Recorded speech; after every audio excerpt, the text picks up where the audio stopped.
Legendary presents A Name Tag Is Necessary. Yo, thank y'all for tuning in. It's another episode of A Name Tag Is Necessary. I'm Nametag Alexander, your host. And not to waste too much time at all, y'all know I keep my episodes short for the most part. We got a returning guest, was a return guest, however you say it, but he's back. Since the last, I want to say this is around like maybe episode 40-ish or something, somewhere in that range. If you go check the catalog, we chopped it up being about sync licensing, but a lot has changed. A lot of things have taken place since the last time I had him on the show. And we're going to talk about it, man. We got songwriter. We want to specify that first on the professional side of things. Songwriter, producer. I love when he gets in that bag and it's probably shit about how he produce. And also Emcee when it all boils down to it, man. And a sync, we going to say a sync licensing expert. James Gardin by way of Lansing, Michigan. Dog, what's going on with you, man? What's good, sir? It's always good to be here, man. It's good to see you. It's been a minute, man. You like one of the guests that's on, like it's you and a few others, man. And when I have on, it's like, at this point, are they guests? You know what I'm saying? It's like family. Because yeah, man. I'm bringing you part of the show. Yeah. Like, hey, yo, go to Kroger real quick, grab the large family size bag. Yeah. Make sure they don't grab all the way. I got you. Make sure it's light sodium. You know what I'm saying? We trying to watch the salt. I feel it. Make sure there are no sugars in them joints neither, too. We ain't trying to make sure we're trying to live long. We're trying to live real long. That's a fact. But yeah, man, welcome back, man. And just to kind of break the ice, man, because like I said, it's been a minute since you've been on. And I know you're in a different space in life than where you were the last time we were recording. Like I say, so much is taking place. But I want to know, name me 3 songs to where when you hear these songs, this ain't just like, oh, these are my favorite songs and this was off this. No, what are 3 songs that you can think of without overthinking? Yeah. That when you hear these 3 songs, they just make you feel just great about life, man. We don't talk enough about the music that make us feel good. Yeah. Dang. Yeah. I gotta remember the name of it, but it's that Hot to Go joint by I think is it Chappelle or Chapel Rowan? Oh, I ain't heard that one. In the chats. Like it's hard. It's like a summer record, but that joint it just feels good in general. All right, that's one. Oddly enough, this is gonna sound really weird.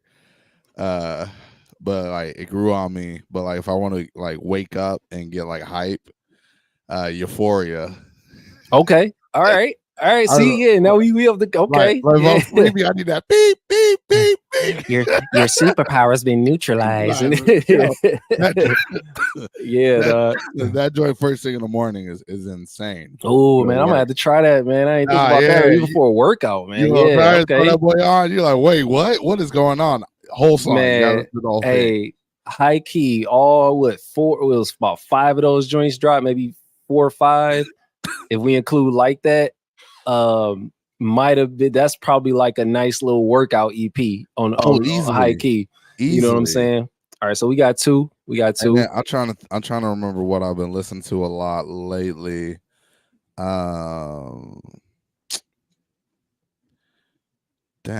Man,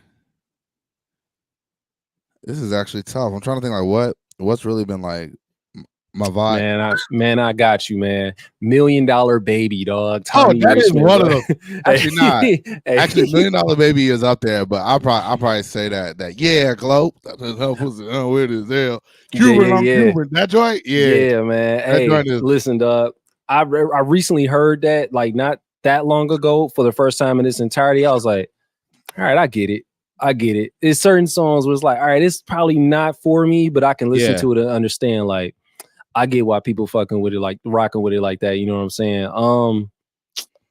Trying not to curse. I don't know I don't know if I'm up on the subscribers like that to where I can't curse in the beginning because I be seeing those shows like that. Yo, we can't curse within the first 7 minutes, and they be like, "Oh, that's man, they take y'all down." But I ain't up there yet to where I'm restricted. All right, so we got that. You said Glow. You said Kendrick with Euphoria, and what was the other one? The first one? The Hot to Go joint by I think it's Chappell Rowan.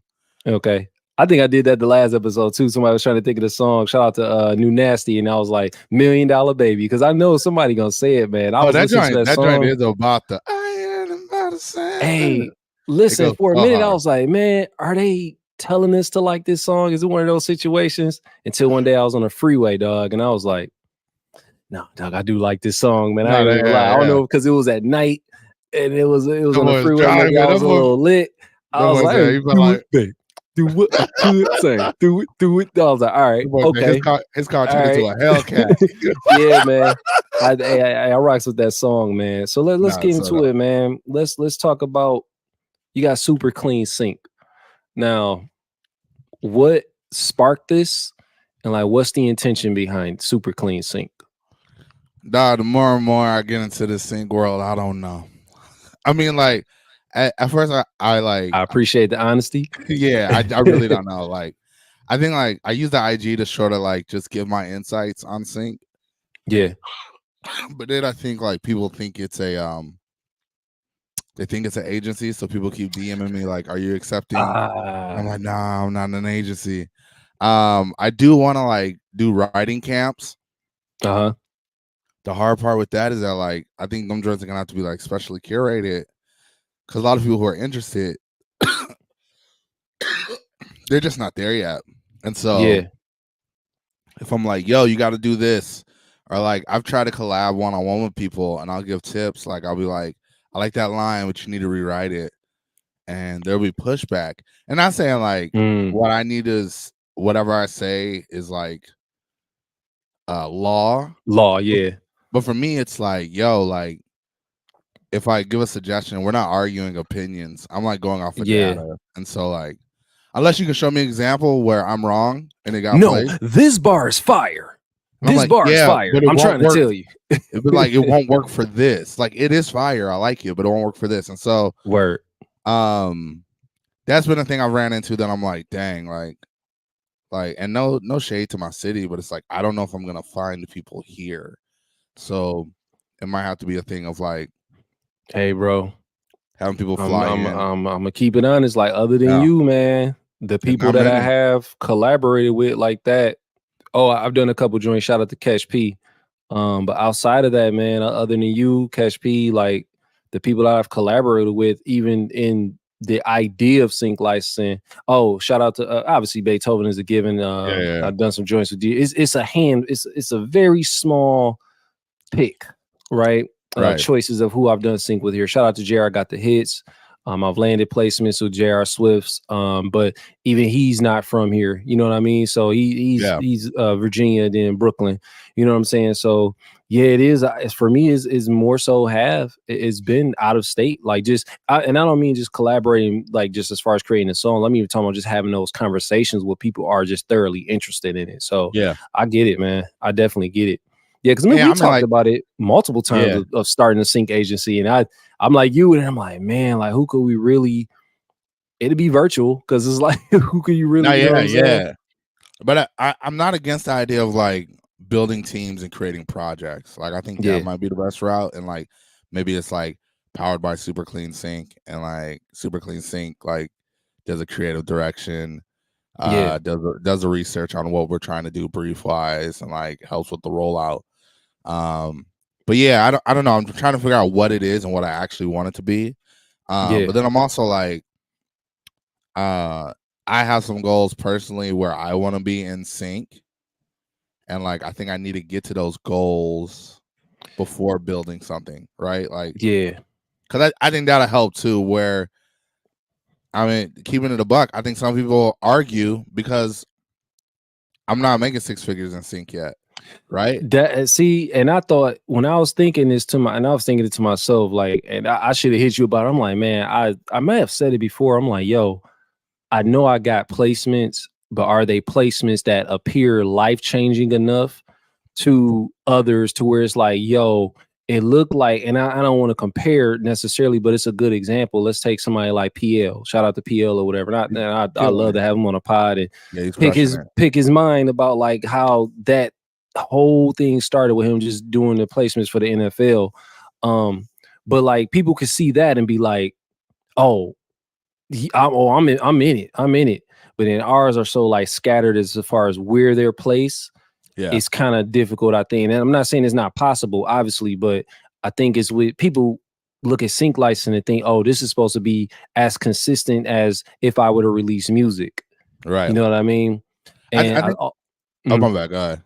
Well, I was just gonna say, I think that when people look at it as also, because even I look at it this way sometimes, I'm like, I'm trying to look at it from the perspective of an artist that's not familiar with it, and they get involved, or a songwriter, composer for that matter, and they get involved in it, and it's like, yo, with the placements, ain't nothing placed yet. Because I've talked to artists in that sense where I was a sync license rep over at shout out to Pro Sound Media, my guy Theo Ellis. And I remember just artists will like inbox me and like, yo, did he get picked? Did he get a placement? And I'm like, it's not guaranteed. Right. And this is why we're non-exclusive. You got the option of where you can like extend arms and work with other companies, like, and you should probably do that and not just pitch here and just be like, yo, did it place? Because it doesn't work that way. Connect, establish these relationships, continue to work the music, whatever, create the song, go to iSpot.tv. You know what I'm saying? Go to IDMB, look at we was talking about it off mic about Reasonable Doubt. And I was like, yo, and I was pointing out how Ali Shaheed Muhammad was the, I want to say the music supervisor or the music director over there. Remember I was telling you about like the volume of the music. I'm like, yeah, it just seemed like the song's so loud. It's like good song, but every scene is like the music is like it's a music video as opposed to the song being in the background. You know what I'm saying? So, but just, and that's me just from a nerd aspect of it. Like I nerd out about it. Like I can't just sit and watch a TV show and be like, sit still and be like, yeah, this is nice. If depending on the music itself and I'm interested, I'm going to look. Right. Who's the music director for this? Who's the music supervisor? Let me check. You know what I'm saying? Whereas opposed to I'm just sitting back like, man, I love to get a placement and I ain't doing no type of research. Nah, you studying. You're studying. Yeah. And it's not even, it's like second nature too. It's not even I got to do this for sync. It's like, no, that's just what I'm going to do. You know what I mean? The sync or not sync. You know what I'm saying? That's just, that's where I'm at with it. You know what I mean? No, that's real. Yeah. Now, most recent placement that we saw you land was Bel Air season 3. Yeah. Which is wild. It was Run It Up, right? Run. Okay. Right. But yeah, the hook says Run It Up. The hook says Run It Up. Okay. Run. It's funny though, because like I knew about the placement. Word. Because like they told me like before the season premiered, like you always gonna know in advance. It's never a surprise. So I knew months ago, but I was like, oh, that's gonna be dope when I share that one.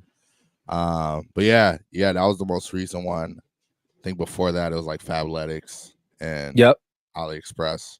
Those are like the most recent couple ones. So early on, when I introduced you, I was saying like a lot's changed since the last time we talked. So what took place, or what do you think it was? I don't even say what do you think. What do you know that it was that really just put you on a run, no pun intended, on just getting those placements like back to back to back like that? Because it got to a point where it was like I had to ask you like, yo, is this what one agency or is this it's this agency? I'm like, okay. And it was putting me on to like, okay, I follow this one already and I got a relationship with them. And what's this one? You know what I'm saying? Like what led to that? Like what did you do different than before that just led to those placements happening that way? So the last two were actually like the Fabletics and AliExpress. Those were like a record that's been out for years. I think what's key with that is that like I just realized that is one of my signature sounds when it comes to sync. Just that groovy. Yeah. You know, that's all you. Yeah, male affordable Lizzo. Those joints, I crush those. I need to make like 20 more of those.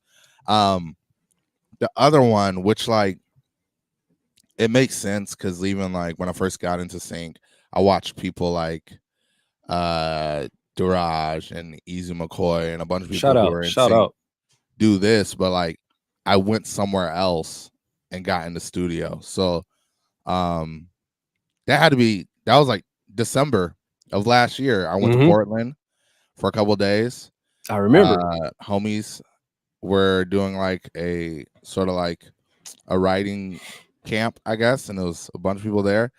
Jay Josephine was there. That was the first time we met in person. She's on that record too. I talked to her earlier. Yeah. And Jay Josephine, because she's from Detroit, right? Yeah. She's from Jay, Detroiter to Detroiter. Come do the podcast. The Nametag Is Necessary. Yeah. And so like that was like first time I met her, and we did that record while we were there. I did another record while I was there, and that record has gotten placed. And I think that's the thing too. Like I do think in-person collaboration work better. It works better. It just does. Like I've gotten placements with the virtual ones, but it's something different. Like we're in there. It's a vibe. It's a different vibe. Yeah, and in real time, it's like, yo, let's switch that lyric because it might work better if we do this, as opposed to like emails back and forth. And so, low key, that might be my route. Like, what I might do this year is like, maybe like once a quarter, just go somewhere and be like, yo, let's make up some stuff. Probably do another trip to Portland. I need to make a trip to Atlanta, and then I was thinking how we got so much software now, like this, for example. I want to say BandLab is one. By the way, BandLab. What's the other one? Soundtrap. Affiliate marketing. Hit me up. This is what we do. Affiliate marketing. Come on, let's talk. You know what I mean? Yeah, I was thinking about that. Like, let's say if you can't, let's say somebody overseas or whatever, and you need to communicate with them or whatever. I think stuff like that can work where you pull it up, do the virtual, set up the conference, whatever, and you playing the music or however you got it set up through BandLab or Soundtrap or whatever, and you communicating through that. Like, all right, we could change this right here. I think we should. I think right here you say take notes. You know what I'm saying, and go back as opposed to just emailing back and forth. Because in my mind, I'm like, yo, why are we doing that? Why are we emailing back and forth? Emailing back and forth is wild sometimes. Where I could really set up a StreamYard and they don't even gotta go live or nothing, and just be like, all right, I'll play this real quick. We can connect music in here and play it and be like, yo, we'll play this. All right, you hear that part right there? I would do this, say it like this, or exchange notes. You know what I'm saying? Like, what did you think could have been done differently here? That's another way to do it. Like if you're trying to do it with somebody overseas or you can't get over to another state in time or whatever, you just like, man, I ain't trying to travel right now. Let me go ahead and do it this way. That could work. And I thought about it as you were saying, like, why haven't I even done that? You know what I'm saying? Yeah. No, I think that works too. But I think like I do realize that like co-creating together in person is always like way better. I think those records, like the two records I did when I was out there, were Run and Tear Down the House. And like, I think both those have a different type of energy because like we're in a room together. So yeah, I think like, and both of those have gotten placements. So you know what I'm saying? So like out of that writing session, 2 for 2, which is I want to ask you this. I talked to you this through text. I talked about this to you through text, and I'm like, man, you heard of this? You know, I'm always going, hey, you heard of this company? Ever since you went to Portland, I'd be like, he might have ran into them. Like I just assume like he might have ran into them. But and all the time when I do it, I'm like, yo, damn, never mind. They exclusive only. Why do you think now more than ever so many sync agencies are becoming exclusive? Because at one point they weren't, and now they're exclusive, or just out the gate they're like, yeah, we're exclusive only. It's like, hey man, if all y'all exclusive, let's figure something out. You know what I mean? Like, why do you think that is right now? Like, what's happening to where everybody is exclusive dang near now? I think most of the big ones are getting the same briefs. I think that's a big thing. And so it's like, it becomes this weird thing where title the song differently and everything. Yeah, because if I'm in 2 libraries and they're both going for the same brief, and then the agent's like, or the ad agency's like, yeah, we want this song. Who's to say who's it from? But no, that's from us. No, that's from us. Yeah. So I think it's really that. That was like, I remember I saw I still haven't seen the commercial, so fingers crossed if I get it. But there's like a brief went out for like a Saucy Nuggets commercial. Wow. I have an idea of they didn't say the company, but I think it allegedly might be, the red hair girl. Okay. Okay. I want to say it. I won't say her name, but we know her. We know her well. Yeah. And so like I saw it. Clearly, it's Sexy Red. I don't even know. It's Sexy Red Nuggets. Nice, like, Saucy Nuggets by Sexy Red. But they said the brief. But I remember one company sent me an email, said when they needed it. And then another company I worked with sent me another email. Oh, He said wow. same brief, and I was like, oh shoot, y'all both got it. That answers the question, because I can see that now. I'm an agency and I'm like, yo, we got so yeah, I can see how that makes sense. And, But damn, and it was a big budget too. It was like double sync. Who paying more? Like, let me go. All right, you know what I'm saying? They can do that. If they're all doing the same splits, though, it's like they don't want to split that fee. You know what I'm saying? Damn. Yeah. Shit. So I can see that. I only sent it to one. I sent it to the one that gave me an extra day. So and I guess it's like being on a label. You know, you can't be on. Well, people have done it, but like Jeezy done it at one point. He was on BZ 430. What up, though, dog? Shout out to BZ 430, Dead End Hip Hop. You know what I'm saying? Oh, word.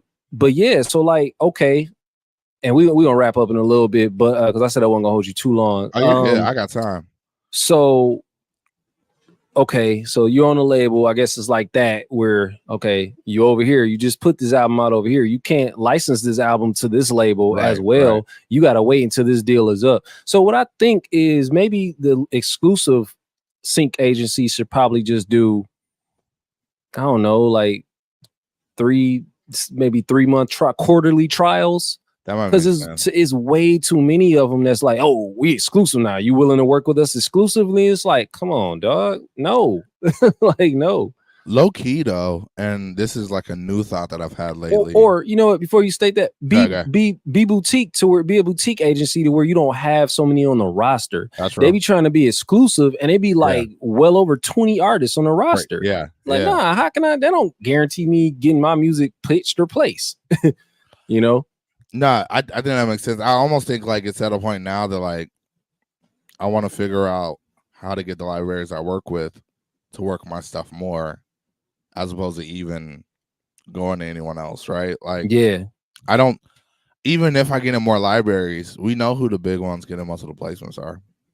Yep, there's like 10 of them, and then we just saw that one site similar to another site that might be better than the other site, where it's like, oh, this is where all you music supervisors have been hiding at and ain't been saying nothing. Right. Still, we over here pitching to this one, you know, we putting our music in this one library over here and like, oh, y'all done went over here. Ain't said a word. So my last question to you, man, what's the future? Because this is a perfect like segue into that. To you specifically, what is the future of sync licensing as far as independent music artists? Like just for all independent artists or just for me? In general, like independent songwriters, composers, like what do you see the future like being? Like, because it was different in 2020. It wasn't as I ain't gonna say saturated, because it's not saturated if you know what you're doing, but like it's more, you seeing way more. You seeing everybody with doing tutorials on sync licensing and which is like and videos. You know what I mean? So I feel like the education.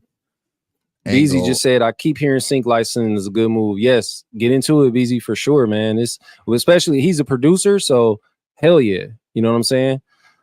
Yep. I do think like the education aspect seems cool. But like I don't know. Some of it's weird because like I feel like everyone's like saying they have the answer and their way is the way. And it ain't. There's just not one way. And so it's like I still I'll go to conferences. Sometimes I'll still hop on people's Zooms and stuff. And like I'll listen to them say something and I'm like, that makes sense. But then I'll watch a friend who's also in the industry not do what they say. I'm like, that still got placed. And so like not to say that it's not truth in what they say, but I feel like I don't know if just going to classes and not making stuff and learning through making. Yeah. I think that's the best way. Even if like you make 20 tracks and none of those get synced, because then you can learn what didn't work. I think feedback is way more important. I unfortunately feel like Splice does still have our new generation of producers in a chokehold where that's gonna hurt them. Because they don't want the melody loops, but there's so many people who like, and a lot are doing it, use that in the name of speed and the royalty free samples. Yeah, but it's like no one's really playing stuff out. I noticed it's even like, I guarantee if you find someone who produces on FL under the age of 25, they draw everything in. Nothing wrong with that. But like, we're so detached from actually playing stuff. We use the tech to play it for us, which isn't necessarily bad. But not highly recommended. I'm just seeing that as a you pattern. Saying this, I want to have Eric from Control Camp on here to specifically talk to him, like, man, why you feel like the love songs? Because I don't be upset by it, but it was like, yo, man, stop telling people that love songs don't get placements. Like, man, or songs about love is like, no, they do get placements, man. Stop saying that. You know what it is, though, because I was just in another call and they said the exact same thing. I think what it is that most people do not know how to make love songs that are not. It's so specific, very specific. Like, you got it. You do it well with. I forget what song it was you said, and you're like, well, this could be applied as a love song. Technically, I just did it to where it's like damage. Yeah, but I also used it as a metaphor. So I'm like, yeah, it's like it's love, but it also can be about the world. So I kind of broadened it more, right? When you said it, I went to listen. I'm like, oh damn, this can be a love song in a sense. Like, oh wow, okay. Yeah, it challenged me. I was like, damn, I want to like kind of try this because it's a challenge. I feel like I could handle the task. Yeah, because I kept listening to it. I was like, oh, I see what he mean now. Okay, let me figure this out, because mine were always so specific. Now I've gotten placements with those type of songs, but they were so like kind of specific to it. Was like, oh, you're 100% talking to a woman that you are specifically interested in, and nobody else might not be able to relate. You know what I mean? So I was like, oh, okay, I get it now. You know what I mean? So yeah, hey man, I said I wasn't gonna keep you long. Like, this was a solid almost 30 minutes or whatever. And we covered a lot of ground. So obviously, we're gonna have you back on at some point. You know that, man. So let people know for sure where they can find you at. Let people know the website, the social media handles and everything, man. I mean, you can find everything at supercleanjames.com. It's James Gardin on Twitter, James Gardin Music on Instagram. If you have questions, hit me up. I'll try to answer them. Hopefully if I have the answer. Yeah, man. Hey, and for me, all music across all the platforms you could purchase or buy music. That's from Even to Bandcamp, Spotify, the usual platforms, whatever, for the most part. Make sure you follow on those platforms also to, help the algorithm or whatever. And on YouTube, I hate to do this. I hate to be this guy, but hey, like and subscribe. Yeah. YouTube.com/Nametag Alexander. And also Nametag is necessary across all podcast platforms, including the usuals, Apple Podcasts, Spotify, and YouTube. And Work, Win, Repeat Volume 3 is out now. We got merch that's available. The link will be in the description of this episode. This was a dope episode, man. I can't wait to listen back, do some edits and everything, if any. But other than that, it's been real, man. A name tag is necessary. A name tag is necessary.